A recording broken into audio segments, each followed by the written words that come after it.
So with that said, the issue that that I am hoping to discuss in detail tonight is something on a totally different level in terms of issue. This is an issue that whether you're a Republican or a Democrat, you go across the board, whether you're liberal or conservative, there should be a close look at what's happening right now in the House of Representatives. A decision will soon be made by the House Rules Committee, they're meeting tonight and tomorrow, that will have a dramatic and direct impact on the lives of millions of Americans. And although the issue will have such severe consequences on so many people, members of Congress may or may not have had the opportunity, and they may not have the opportunity in the future to vote on the provision that's being discussed tonight. What I'm talking about at issue is an amendment submitted to the Rules Committee. Now, for those who don't know, the Rules Committee is a committee here in Congress that decides what will come to the floor for a vote, what bills, and what will be included, what amendments will be permitted, what amendments won't, if there will be, and that's their job. And they do a good job of it, but it is important that they do a job that reflects the American people and in the interests of the American people. So what we have is an amendment that's been submitted to the Rules Committee for consideration with this week's appropriations bill. Now, what I'm talking about is an amendment which prohibits any of the money or resources in the appropriations bill for the Department of Justice. It prevents that money or the resources that come from the Department of Justice purchased by that revenue.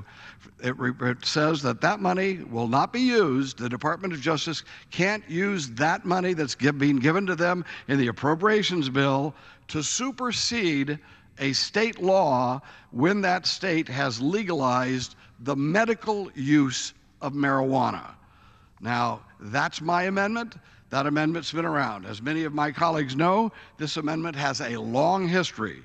The House has considered this issue numerous times since former Representative Maurice Hinchey of New York introduced the first amendment of this nature in 2001.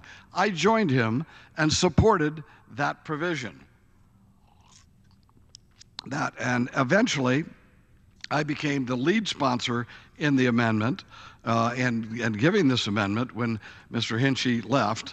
And that year, in 2012, the amendment which I had failed in the House by a vote of 162 to 262. So in 2012, my amendment, which would have legalized the medical marijuana, basically it's saying that you can't have the federal government supersede states when they have legalized medical marijuana.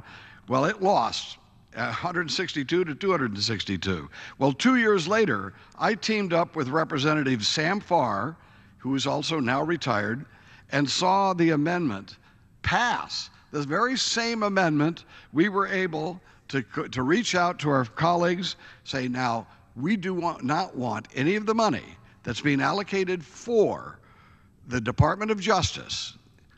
That money cannot be used to supersede states' rights. That cannot supersede a state that has legalized the medical use of marijuana. The passage of the amendment in 2004 led to the inclusion of this provision in last year's omnibus appropriations, which was signed into law December 2014. The following year, the amendment passed by an even larger margin. Let me note that passed, the last time it came for a vote here on the floor, it passed by 242 to 186. What we're talking about is the people of the United States over these years, over and over again, have expressed themselves to the federal government by passing laws in their own states to legalize the medical use of marijuana. And now we have a move to try to prevent those reforms that we put into place for the last 6 years that insisted that the federal government respect the state laws that have been changed so that the state laws that have given their own people permission to use medical marijuana for medical purposes, that now we are trying now, what we see is an effort to try to prevent that from happening. In other words, the status quo for 4 years has been the federal government will not interfere because the Department of Justice is not permitted to use its resources to supersede a state that has legalized the medical use of marijuana. And the states in these 4 years over and over and over again have reaffirmed and sometimes put in place brand new law that permits their people to use medical marijuana. Changing the status quo here by not adding that amendment that's been in the bill for the last 4 years, we're changing the status quo in a way that undermines the rights of the states and the people therein to make their policy a right that we had acknowledged for the last 4 years.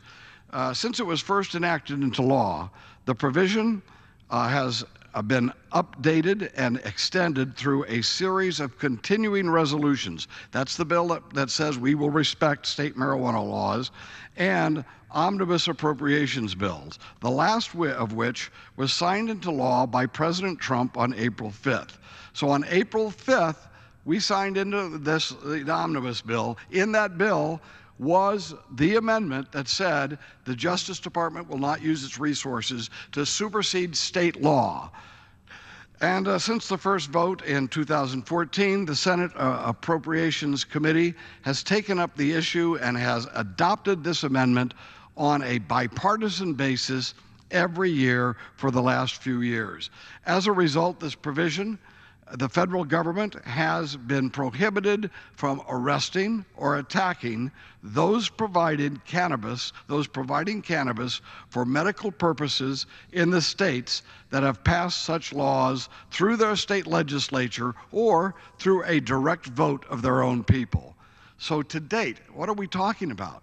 We're talking about 46 states have legalized some form of cannabis for medical purposes. Yet we see today this Republican Congress is seriously considering what?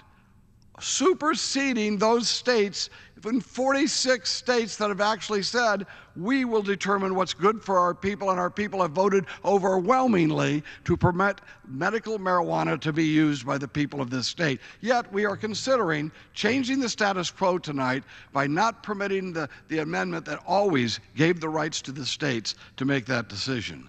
And with this movement by the states, we have witnessed the emergence of a new and a major industry in America. Billions of dollars now are being invested in the exploding cannabis industry that's now marijuana is being grown to provide clinics, which then they work on the cannabis itself, and they put it into and they catalog it in terms of strength and in terms of dosage, and they work with doctors to make sure that this can be used to helping people with their maladies. And those involved, all who are doing this, the ones who are providing the cannabis, the guys who are processing it, the people who are selling it, the people who want to make sure that everything is designated right, the strength and the character of what's being sold, and of course a bookkeeping system that makes sure everybody knows total who's doing what. All those involved in this new industry, billions of dollars worth of industry, are respectable businessmen and women. Yes, they are seeking profit. But these are men and women who are eager to be, yes, seeking profit and be responsible, transparent, and just like any other member of the business community, they want to do a business efficiently, and they want to be held accountable for what they are doing. Money should be accounted for, yes. Ingredients of products must be verified and labeled. Standard business practices ought to be applied, and of course, taxes and regulations are part of that equation. Well, throughout the country, this industry is taking the public away from gangsters, away from criminal drug dealers. Now, who is being helped? But first, let me note on that. If we eliminate this right of the states to basically legalize the medical use of marijuana and put it in the hands of those people who I have just described. Honest businessmen who are going to be held accountable and held with transparent type of operations. No, they will be replaced by whom? They will be replaced by drug dealers. They will be replaced by the Mexican drug cartel. That's who's being helped if we eliminate this provision that has been part of the appropriations bill for the Department of Justice for the last 3 years. So why are we thinking about helping, not only just superseding what the people locally have voted for? Why are we thinking about that? But worse than that, why are we thinking about transferring those billions of dollars now in this industry directly into the pockets of the drug cartels? That's what the vote is. The vote is not, oh, we're going to stop anybody from using marijuana because marijuana is bad. That's not the vote. That's not the result of the vote. The result of the vote will be billions of dollars immediately transferred into the pockets of the drug cartel. That's what will happen. So I implore my colleagues to look closely with this vote. I hope that the Rules Committee will see the error of its ways and permit a vote on the floor on this issue. If not, I will be calling on my colleagues to join me in opposing the rule that is coming to the floor that prohibits us from voting on this issue. If we vote on the issue, let's all vote on the issue and let the voters hold us accountable for our vote. But don't just let nobody have a vote on it and hide behind anonymity. No, let's let the people know what side we're on. Do we want to have drug cartels being handed billions of dollars? That's what this is about. Oh yeah, we're going to say, well, fewer people will use marijuana. No, I do not believe that for an instant, and especially people who are using it for medical purposes. There won't be fewer of them. Those people still need medical marijuana to handle arthritis and all kind the Vietnam, excuse me, not Vietnam vets, but the vets coming back from the Gulf. The veterans are coming back, and they know that this can help them. We are now turning off the supply of medical marijuana to people who can be helped. And then what are we doing? We're giving the money that is being made by honest businessmen now in a transparent way, trying to run something where taxes are paid and everybody's held accountable. Anything they sell is labeled. No, all of that's out the window because someone thinks marijuana itself is evil. Children, especially those who are afflicted by seizures, have been treated through the use of CBD oils. That's a derivative of cannabis. And it appears to be effective. Senior citizens are both physically and psychologically assisted in dealing with some of the challenges that often come with old age. Alzheimer's, arthritis, chronic pain. These are things that our seniors, when they're sitting in old folks' homes or wherever, they suffer, and we say, no, you can't try marijuana. No, we're not going to let you legally be able to obtain that as something that might help you with your suffering. How ridiculous is that?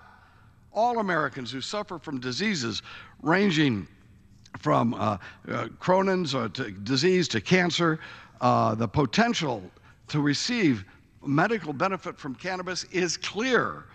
And the wounded American soldiers coming home from the Middle East, they have come to our offices. They've been in my office, and I'm sure they've been in other people's offices, to explain the positive effects of cannabis in dealing with PTSD. In fact, the American Legion, an organization chartered in the aftermath of World War I to represent veterans, have adopted a resolution last month urging the federal government to allow VA physicians to discuss and to recommend the use of medical marijuana in accordance to state laws.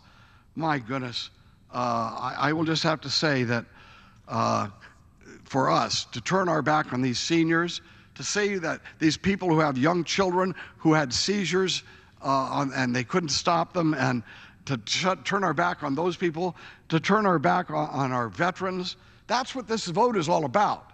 This isn't about, oh, well, somebody can just go smoke marijuana. And by the way, if an adult is smoking marijuana in their backyard, yes, I don't think that we should waste police resources and billions of dollars of law enforcement money to try to stop an adult from using marijuana in his backyard. But that's not the issue. The issue is whether states that have legalized the medical use of it should be superseded by us here, by the vote that we're going to have here in the next few days.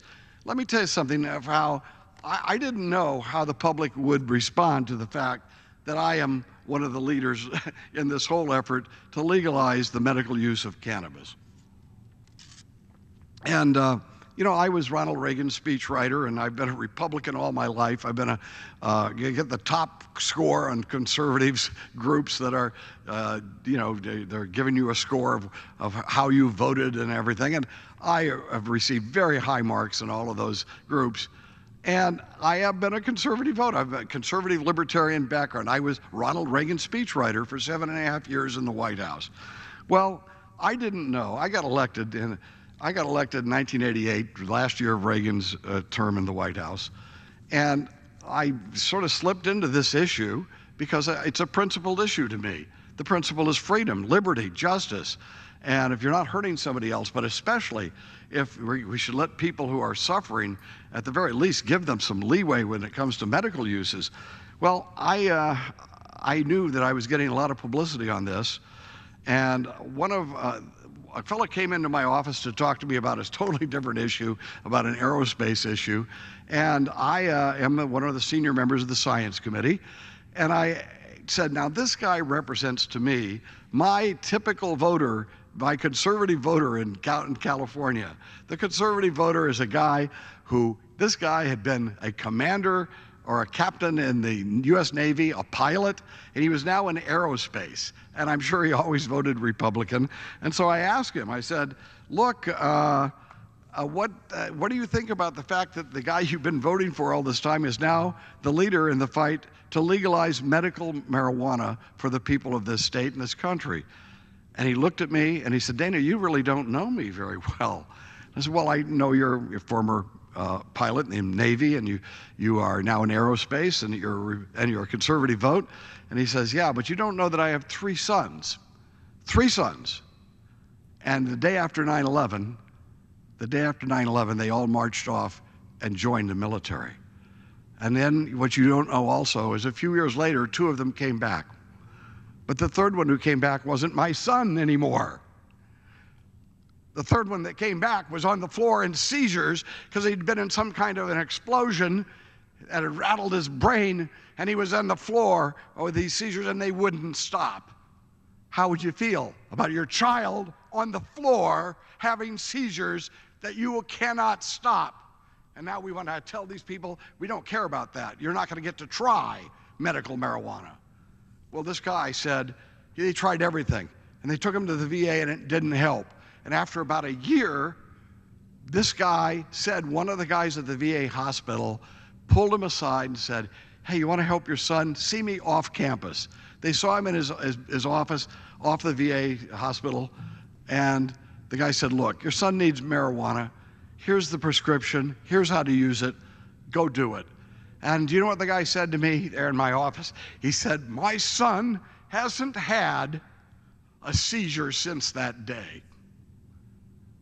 What do I want to do about you being the point man on legalizing medical marijuana? I want to go over to give you a big hug, is what he said. Now, I hope that my colleagues take this seriously, because there are children on the floor having these seizures. There are veterans waiting there in seizures. There are old folks who are having arthritis and they can't move their hands, or they're out there, they've lost their appetites in these senior citizens' homes. Yes, there is nothing wrong with us using cannabis to help alleviate their pain. And they've been doing that for 3 years, and now the Rules Committee may not even permit us to have a vote on it, and they will take it out of this bill. We will be taking this away without even having our people have to vote on it or not. Well, I say if you disagree with me, that's fine. If you don't think the drug cartels will be enriched, fine, come up and make your arguments. When I lost this vote on a number of occasions before we won 3 or 4 years ago. I lived with it. I said, fine. I lost the vote. I respect those people's opinion, and they beat me. Well, I expect that's what a democracy is supposed to be all about. That's what it's supposed to be all about. Let people be held accountable for this. Don't take it out of the bill. And if they take that out of the Justice Appropriations Bill, I'm asking my colleagues to stand up and vote against a rule that is shielding us from accountability, shielding us from having to have, to have basically responsibility for handing billions of dollars over to the drug cartels. And now the argument, of course, is, oh, there's an opiate, some kind of what do they call epidemic, an epidemic that's crossing America in this opiate. Well, yes, there is. And when young people or old people are given opiates by their doctors, that's what happens. They get addicted to the opiates. If their doctors have no alternative, like cannabis, to provide their patients with something that might help them with their challenge, well, then you're going to get opiates, and that's what's happened. Our doctors have been passing out opiates as if they're candy. It's the legalization of medical marijuana that makes it more likely that we will defeat the opiate epidemic and get our people back to a point where they can actually control their own lives. No one has ever died from an overdose of marijuana. Now, I can tell you this. I understand that people really want to help young people and others not to get addicted to drugs. And I will say, as I say, no one's ever been overdosed on cannabis. But yes, there are some serious concerns of why you don't want young people in particular using cannabis. But to make it illegal, to put people in jail for using this, for basically leaving the distribution of marijuana in the hands of criminals, is far worse in what happens than any of the things that happen if young people if anybody starts smoking a joint. And let me just say, I think young people, we need to talk to them seriously. And when we tell them we don't even think marijuana should be used for medical purposes, they tune out. But if we say, we know there are some legitimate uses for this, but when you're 20 years old, it's going to hurt your mind development. Do not use marijuana until at least you're after 20 years old, and we're only making it legal now in this bill, or if you have some medical problems. Well, the fact is that young people can understand that, and that's one of the reasons why we've got to have research into cannabis other than just leaving these things up, these opiates, as the easy answer for doctors. In fact, one of the greatest sins, I believe, committed against the American people in the last 100 years has been a lack of research into cannabis as a potential healthcare device, or should I say entity, so that we have, instead of actually doing research into cannabis for the last 100 years, research has been suppressed. No, there could be some really wonderful things, and we are learning about them now. A few years ago, for example, Israel had to lead the way on this, introduced a major research effort into cannabis, and their results have been spectacular. Why does that happen in Israel and not here? Don't we care about whether those things that they discovered there affects their people, will help our people as well? No, but we couldn't do that because we have people who are still living in the 1960s, when to them cannabis, marijuana, means everybody growing their hair long, smoking dope in the park, and fornicating in the park, and just and failing in life and becoming hippies and all of that. The bottom line is that image is destroying the well-being of millions of Americans today. We've got to get over that image because that is not what medical cannabis is all about. And as I say, young people under 20 years of age, I got no problem with outlawing it for them and having some kind of severe penalty for people selling that to them. So that we need to protect them because it does impact negatively on kids who are under 20 years of age or in that age group. But let me also note, those kids shouldn't be drinking as well. The same studies that show that marijuana will really hurt their development of their brains and affect their electric system also says when they overdrink at an early age, it has that same type of impact. So those trying to protect us Americans from ourselves are well-intentioned, and they certainly understand these negative impacts, and there are negative impacts of everything. There's negative impacts of too much sugar. There's negative impacts of eating the wrong things, or not getting any exercise, or sitting down in front of your computer, or only sitting and watching TV. But if we go down the road and we let the government just protect us from ourselves, that we're saying is the government needs to just control our lives for us. No, and that's not going to happen. That's not what our founding fathers were all about. That's not what this country is all about. Yes, there are things that we don't want the young people to be involved with when it comes to cannabis. But it's true with so many other things, and also we can't control that if we leave the drug cartels as the major player. Perhaps the most serious downside of using cannabis over the last 50 years has been the financing of these drug cartels in Mexico and developing countries. But now, with the continued enactment of the Rohrabacher FAR, the vast majority of states have charted another course. Rather than what we've had in the before our things passed, well, the billions of dollars, this multi-billion-dollar industry has been taking shape, and it's taking a huge market share away from the cartels and the gangs. So that's primary. That's number one. It's important that we make sure young people, veterans, older people, people who need this, people who are infirmed and need this help with cannabis, and it can help them. First and foremost, let's let the states decide whether or not that is going to be a right for people to try to treat themselves with cannabis in those states. And okay, that's number one.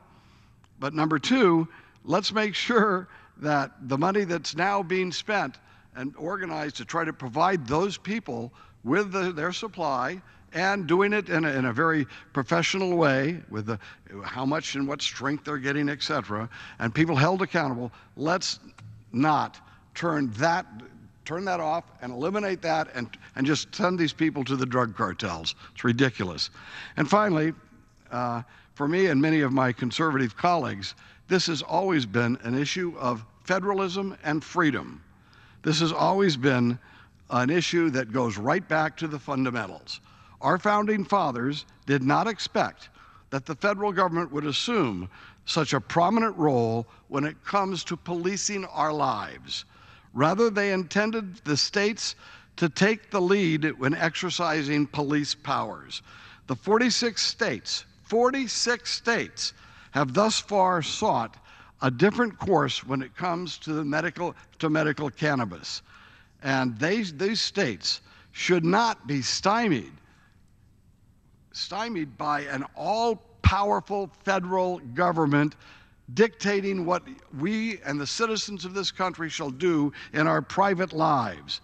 The states and the people therein should be left to make these decisions and to regulate these activities or not regulate them as they see fit. And what's happened now, because we have gotten away from this idea that federalism will decide, the issue of federalism, the 10th Amendment, what we have now are situations where we have different armies like the DEA and others who have had raids being taking place throughout our country. This was not what our founding fathers had in mind, and it's been especially hard.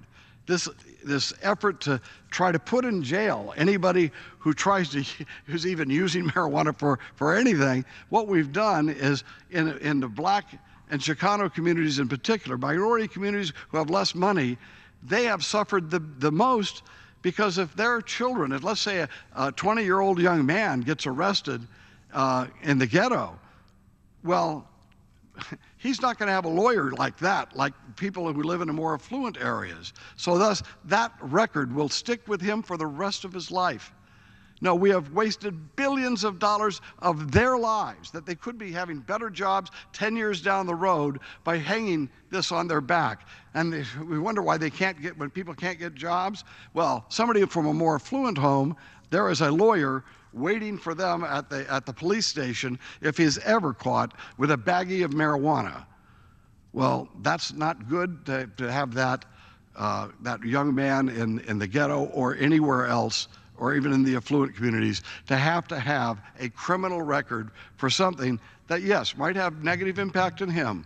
We should instead, and let me just offer this as a solution, let's go forward with some positive programs rather than superseding state law with a heavy-handed, iron-fisted enforcement of laws controlling people's private behavior and their private consumption of what they want to consume. Let's have a positive, let's put our effort into offering a positive alternative. For example, in high schools and colleges, and even in grade schools, we can have drug testing. In our military, we can have drug testing. We can make sure that, but it's not drug testing to put someone in jail. If you do it that way, you can't do that legally. You can't force someone to testify against themselves. But if you say, we want to see if you've got a problem, and you're not going to get a driver's license if you don't pass drug-free, and you can be given a drug test in high school at any time, and if your test comes back negative, you talk to the family of a young person who has been tested and has been using some kind of drug. We can do those type of things. We can do those things that aren't aimed at obliterating someone's future by giving them a felony conviction for having a little bit of marijuana on them. That's ridiculous. And we don't need to give the drug cartels all the money in making sure that people in the old folks' home down the street don't get to smoke marijuana to take care of their arthritis. That's all ridiculous. But now we're facing this challenge here. This will be a vote this week. I would ask my colleagues, please let us have the amendment that we've had for 3 years. Keep the status quo of letting the states handle this issue. Let the states do that. This is a states' rights issue. Thomas Jefferson would be for us. But let us at the same time, if we do not get a vote on this, and they try to hide behind, we're not even getting a chance to vote on it, thus we're not going to be held accountable for eliminating this freedom that we have and this federalism that we have. Okay, so if we don't get that vote, I'm asking my colleagues, especially my Republican colleagues, and I ask the public to pay attention to how people vote. A vote for the rule, if this amendment, if the Rohrabacher amendment, Rohrabacher-Blumenauer amendment is not permitted, then a vote for the rule is a vote for giving money to the drug cartels. It's a vote for eliminating the law as it is today, which is leaving it up to the states, and bringing the federal government back to our local and state areas in an enforcement mode. We don't need that.